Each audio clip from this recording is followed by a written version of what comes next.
ലോകത്ത് സാർവദേശീയ മതങ്ങൾ പ്രധാനമായും മൂന്ന്: ഒന്ന് ഹിന്ദു, രണ്ട് മുസ്ലിം, മൂന്ന് ക്രിസ്ത്യാനി.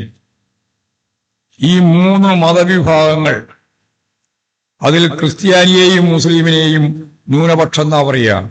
ആ ന്യൂനപക്ഷത്തിന് 48% ജനസംഖ്യയുള്ള നാട്. ന്യൂനപക്ഷത്തിന് ഒന്നും കൂടി പറയാം, ന്യൂനപക്ഷത്തിന് 48% ജനസംഖ്യയുള്ള നാട്.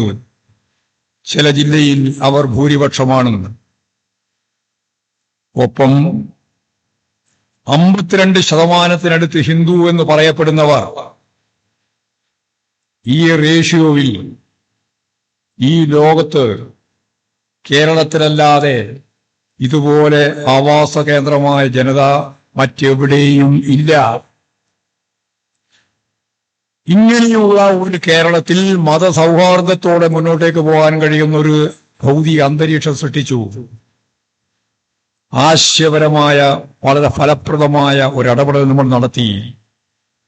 അതിനാണ് ഞാൻ നേരത്തെ പറഞ്ഞ നവോത്ഥാന പ്രസ്ഥാനത്തിന്റെ വക്താക്കൾ ഉൾപ്പെടെ മുന്നോട്ടേക്ക് വന്നത്. അവരെല്ലാം ചേർന്ന് അതിന്റെ ഒപ്പം ജനതയും മുന്നോട്ടേക്ക് പോയി.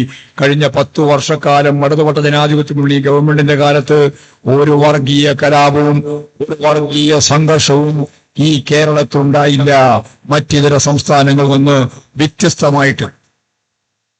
ഇതല്ലേ കേരളത്തിന്റെ പ്രത്യേകത.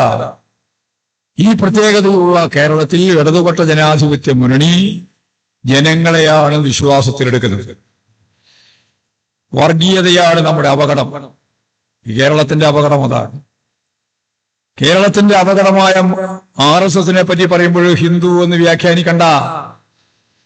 ജമാഅത്തെ ഇസ്ലാമിയെ പറ്റി പറയുമ്പോൾ അത് മുസ്ലിം എന്ന് വ്യാഖ്യാനിക്കണ്ട. കാസയെ പറ്റി പറയുമ്പോൾ അത് ക്രിസ്ത്യാനി എന്നും വ്യാഖ്യാനിക്കണ്ട. ഞങ്ങൾക്കൊരു കാര്യം ഉറപ്പായിട്ടറിയാം, ഈ കേരളത്തിലെ മഹാഭൂരിപക്ഷം വരുന്ന മനുഷ്യരും വിശ്വാസികളാണ്.